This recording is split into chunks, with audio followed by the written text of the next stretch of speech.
Okay, I've got a question for you. What is it that companies like J.M. Smucker, Southwest Airlines, General Mills, and Marriott Hotels know that seem to elude many of their competitors? What's one thing that maybe has contributed to each organization's decade-long record of growth and profitability? Well, the answer may lie in a paraphrase of an advertising slogan long used by Carnation Milk. Contented cows give better milk. Translation?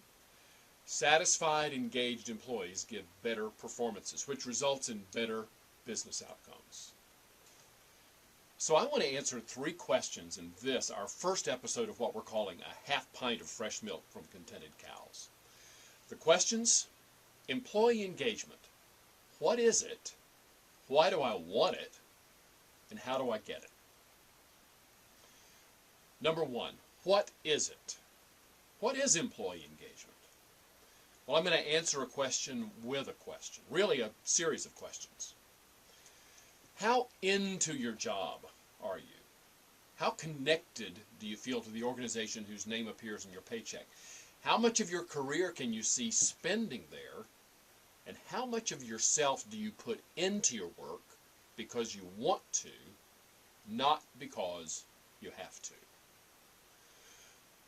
Those answers probably define the term employee engagement better than any dictionary-style definition that I could offer. You know, we used to talk about employee satisfaction, but employee engagement is really more than employee satisfaction. In fact, I think some employees can be perfectly satisfied without being very engaged at all, but that's a topic for another episode. For now, let's just say that employee engagement is a measure of how into my job I am. If I'm really into my job and the organization I work for, I'm going to do more than I have to. I'm going to give the job pretty much everything I've got. And that's bound to show up in the results that I produce, right? Yeah, and that takes us to the second question. Employee engagement. Why do you want it?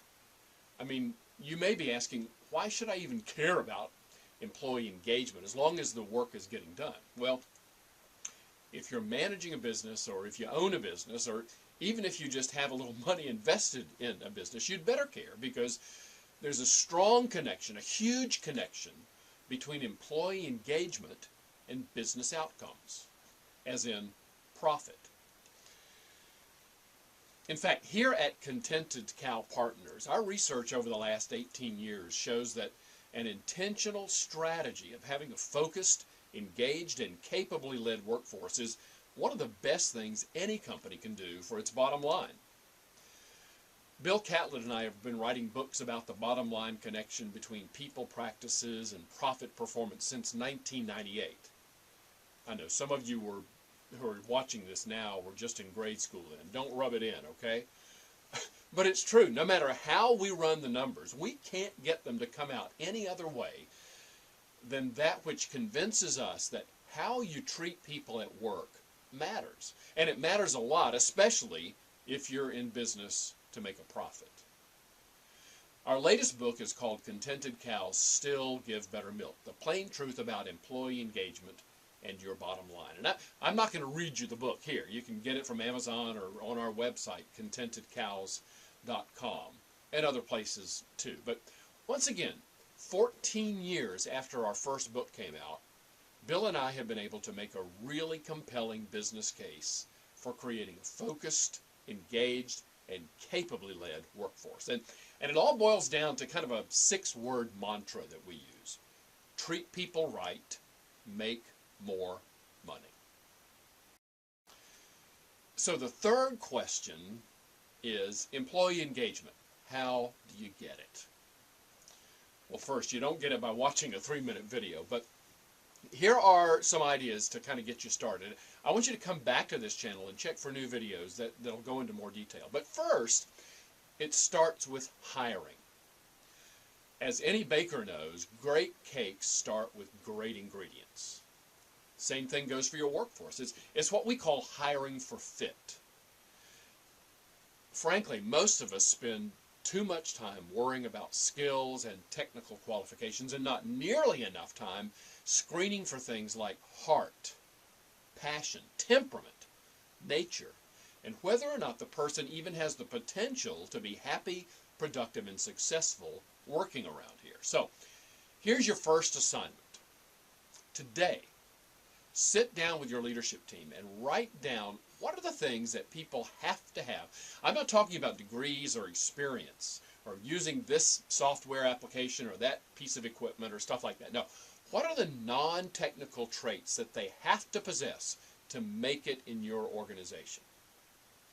Set the standards high, but be sure they're reasonable or you won't find anybody that fits. And be sure they really are requirements, not just preferences or conveniences or things you're used to.